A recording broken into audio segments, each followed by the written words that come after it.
Hola, ¿qué tal? ¿Cómo están? Les agradezco mucho su atención para con su canal Polémicos. Soy Xicoténcatl Delgado Santiago y estoy aquí en este segundo programa de la segunda temporada de nuestro canal. El objetivo que perseguimos es mover conciencias, es darles a ustedes un enfoque tal vez polémico de algunas situaciones, de algunos pensamientos, reflexiones que vamos haciendo conforme vamos analizando a autores, autoras, escritoras, escritores, que se han destacado a lo largo de la historia de la humanidad, justamente por sus libros, por sus aportaciones.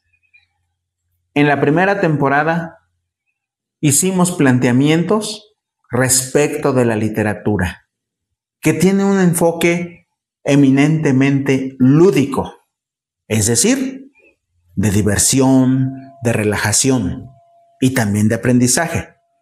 Sin embargo, hay temas que son de suyo interesantes y que nos pueden dar otra perspectiva de la vida, como son los temas históricos.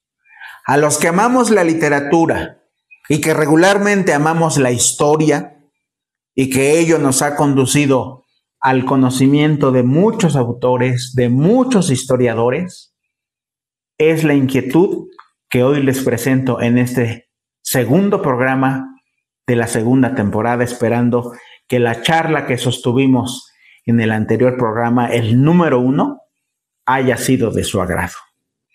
Y hoy el plan es presentarles a ustedes a un autor contemporáneo de origen israelí, historiador, doctor en historia, que se ha distinguido con algunas publicaciones muy importantes, muy interesantes y que están en boga hoy en día.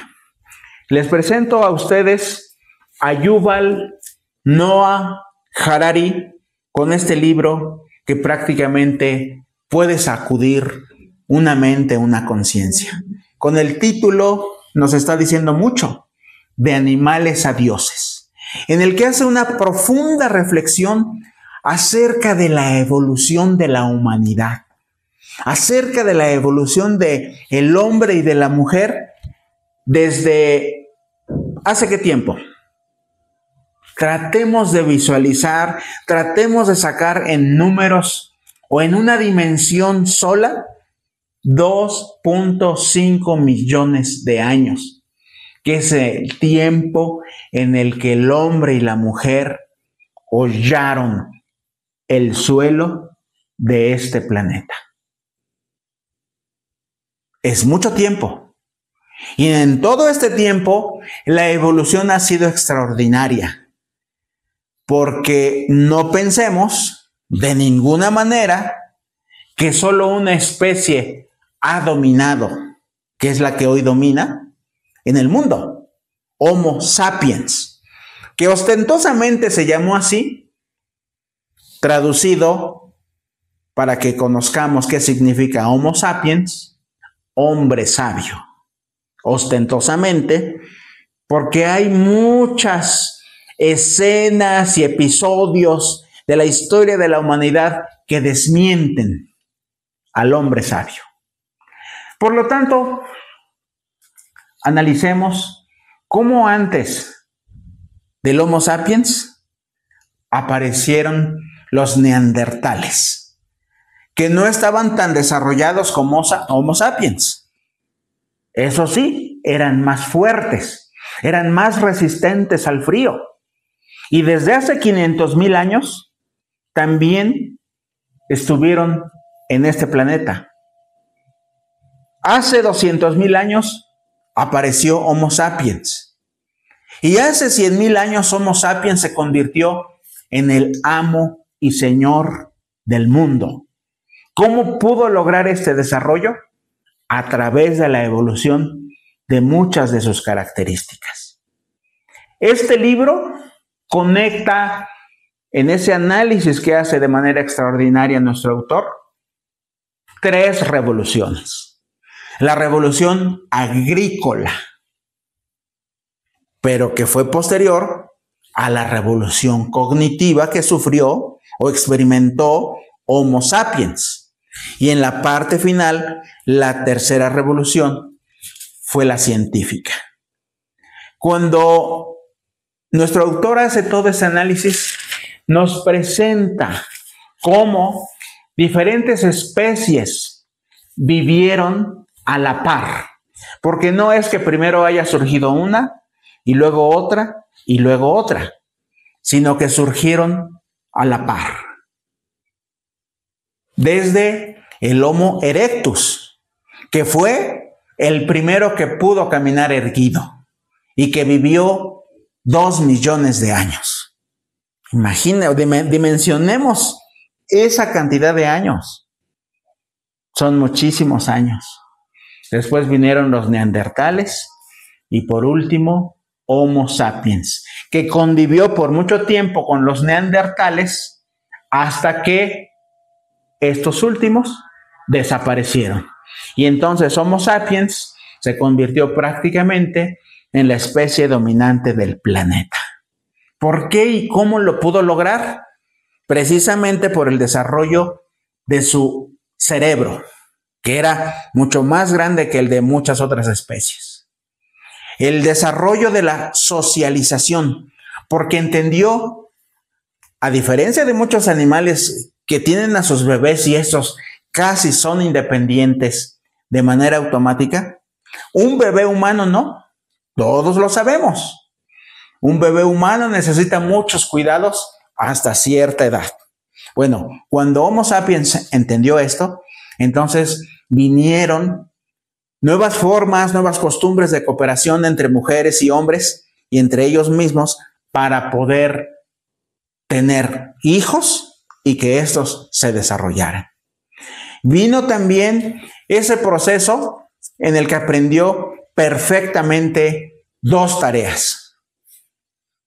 La de ser cazador y la de ser recolector de alimentos. Esto, digamos, le daba grandes ventajas porque no dependía de los ciclos agrícolas. Recordemos, todavía no venía la revolución agrícola. Hace 30,000 años, los neandertales desaparecieron de la faz de la Tierra. Y entonces ya solo quedaban todos los integrantes, toda la especie de Homo sapiens, que empezó a abarcar todos los continentes del mundo. Y de 12,000 años para acá, prácticamente ya había pisado territorios de todos los continentes. Aparte de estas características, aparte de aprender a manejar armas, instrumentos para la recolección, el cuidado de sus crías y sobre todo el manejo de un lenguaje tal vez rudimentario, le ayudó a crecer y a evolucionar. Nada más que aquí hay cuestiones que necesitamos, por supuesto, analizar. Hubo muchas ventajas en esos procesos, pero también cuestiones que hay que distinguir porque están asociadas a la evolución de Homo sapiens. Fíjense lo que dice el autor y lo dice acertadamente y con conocimiento. Tierra, lugar, no países porque pues no existían los países. Territorio al que llegaba Homo sapiens, era casi seguro que la mitad de las especies animales desaparecieran. Y así ocurría. Lo hizo incluso en Oceanía. Cuando llegaron hasta esos territorios lejanos, también la mitad de la megafauna desapareció. Y entonces el autor dice, Homo sapiens es el depredador más bárbaro y salvaje que la historia haya conocido. Porque si bien es cierto su afán de supervivencia para conseguir sus alimentos era prioritario, no tenían todavía como que la visión del cuidado de esos aspectos que para nosotros hoy es preocupación universal.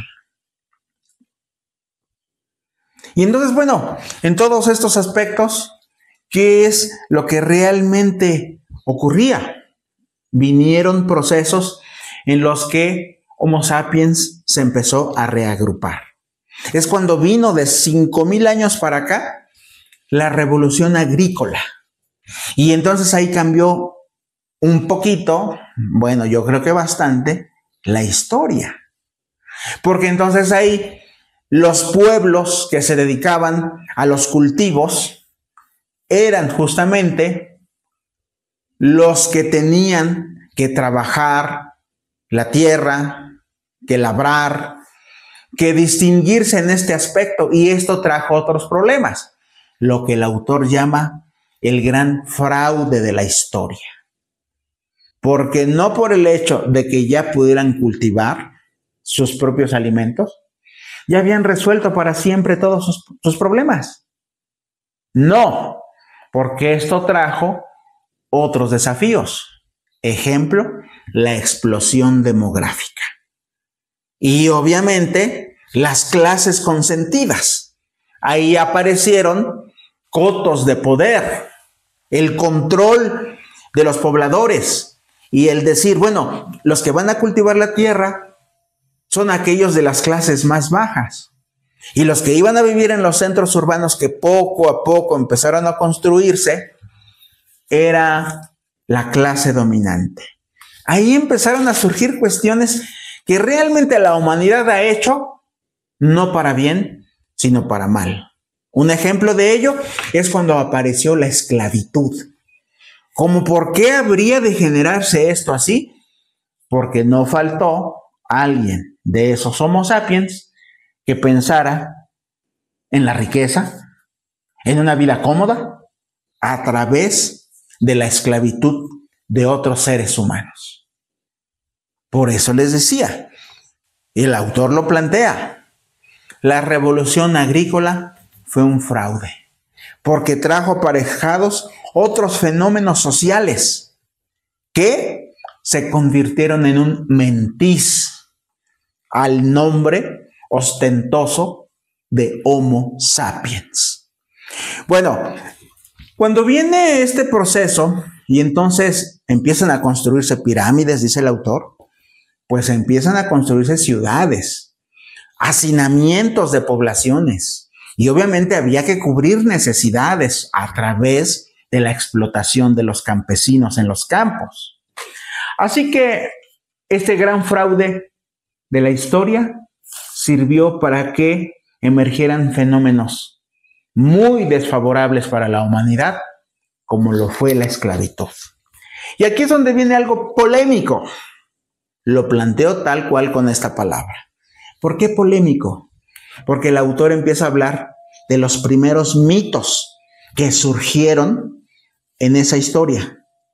Un mito, plantea él, es, por ejemplo, el plantear una ley, un código, como el Código Hammurabi, o las constituciones, incluyendo la Constitución de los Estados Unidos de Norteamérica. En realidad son mitos porque hay que hacerle creer a la gente que eso es lo mejor que puede pasar para que evolucionemos favorablemente. Y sobre todo porque a veces este tipo de luchas, y hasta la fecha esto lo seguimos enfrentando, los países quieren conciliar conceptos que son contradictorios, como lo es la igualdad y la libertad individual. ¿En qué sentido? ¿En qué sentido, dice el autor, es contradictorio? En el sentido de que o se tiene un valor o se tiene el otro. Si hablamos de igualdad, es igualdad para todas y para todos. Y va a llegar un momento en el que esa lucha por la igualdad va a atacar las libertades individuales. Entonces, los conceptos son contradictorios. Tiene muchísima razón el autor, porque entonces, ¿dónde vamos a llegar a la conciliación de este tipo de conceptos? Y las constituciones modernas así lo plantean, incluyendo la Constitución mexicana. Así que bueno, en toda esta evolución que estamos analizando a través de este gran libro, De animales a dioses, dice el autor, llegó un momento después cuando vino la revolución, después de la revolución agrícola, llegó la revolución científica y con ello la conformación de las ciudades, la conformación de todos estos procesos que le dieron otro matiz, otro rostro a la humanidad. Y de pronto apareció una forma de resolver cómo contar, por ejemplo, las cosechas, de contar a la misma población, a su crecimiento, en esa explosión demográfica de la que hablé hace un momento. Así que el contexto es este, y cuando aparecieron los números, apareció el alfabeto. Y al aparecer el alfabeto, aparecieron las nuevas formas de poder construir historias, poesía, cuentos, novelas. Ya se podía sentar en un papel escrito. Papel antiguo, el amate, pero ya se podía hacer. Y entonces el control de los números se dio a través del dominio del sistema binario basado en el 0 y en el 1. Así es como surgió la matemática, que después fue evolucionando con otros grandes científicos, ¿no? Grandes matemáticos como Newton. De manera tal que la historia no tiene justicia, dice el autor. ¿Por qué no hay justicia en la historia? Porque todo este desarrollo trajo aparejados fenómenos que son reprobables para el Homo sapiens.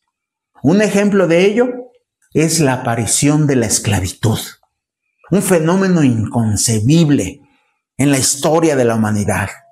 Algo reprobable, digo, porque no puede considerarse como un valor para la humanidad que de pronto un hombre haga esclavo a otro, solo por su beneficio. Así que estos son los fenómenos aparejados a este desarrollo científico. El desarrollo científico que tiene cabida de 500 años para acá, cuando aparecieron otros fenómenos, como el descubrimiento de América por parte de Occidente. No quiere decir que América no hubiera sido descubierta. América ya existía, solo que más bien fue el encuentro de dos mundos distintos. Y vinieron muchos otros fenómenos, la imprenta, la difusión de los libros y muchas cuestiones que generaron una evolución más acelerada. La misma revolución industrial es prueba de ello. Y todo lo demás que vino posteriormente, como la Revolución Francesa, que es la revolución del pensamiento libertario. De esta forma, fuimos conformándonos y agrupándonos, unificándonos como humanidad, ciertamente. Y en ese devenir apareció la flecha de la historia, dice el autor. ¿Cuál es esa flecha? La cultura. Pero la cultura como un cimiento para el control de las conciencias, de las mentes, y que después se fue conformando y fortaleciendo a través de la educación. Pero no una educación para que cada quien pudiera hacer lo que se le pegara la gana. Una educación para que todos tuviéramos un comportamiento acorde con una humanidad, en la que obviamente, y hasta la fecha, hay quienes poseen todo, toda la riqueza, el 95% de la riqueza, contra el resto de la humanidad, es decir, el 95% de la humanidad que solo posee el 10%. Es decir, la pirámide invertida, porque es así como hemos llegado cuando ya se trata del olor del dinero, dice el autor. Y ese dinero, que obviamente lo han monopolizado unos cuantos, es parte de ese mismo proceso. Y las grandes contradicciones, el mismo autor nos sigue diciendo. El dinero es una idea simple que existe en todas nuestras cabezas. Es un mito. Es creer que un billete, que un metal tenga un valor. Y si lo tiene, es por una razón. Porque todas y todos hemos hecho del dinero el instrumento más formidable de la confianza. Su valor intrínseco no existe en realidad. Existe porque nosotros le damos la confianza a los demás cuando nos pagan con un billete de cualquier denominación. A tal grado que miren ustedes, aquí está este valor. En el mundo, hasta el 2006, dice el autor, existían manejándose en todas las operaciones físicas y digitales 497 billones de dólares.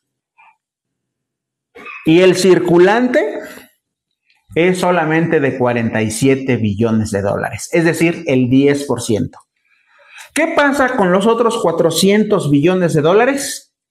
Es el manejo informático, está en los procesadores informáticos. Y cuando hacemos una operación como una transferencia, como un pago con una tarjeta de débito o de crédito o con cualquier otro instrumento, es solamente la traslación de números, no de monedas, no de billetes, no en sí de dinero, de números. Vean ustedes cómo entonces el autor tiene toda la razón cuando dice que el dinero también es un mito.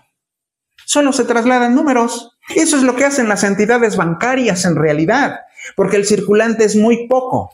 Cuando recibimos un billete, bueno, ahí sí vemos el dinero. Sin embargo, no deja de ser un mito, pero ese mito existe porque nosotros le damos la confianza a una persona que nos paga, o esa persona tiene la confianza cuando nosotros le pagamos. Bueno, las visiones imperiales fueron parte de este proceso, de esta evolución en estos últimos 2500 años.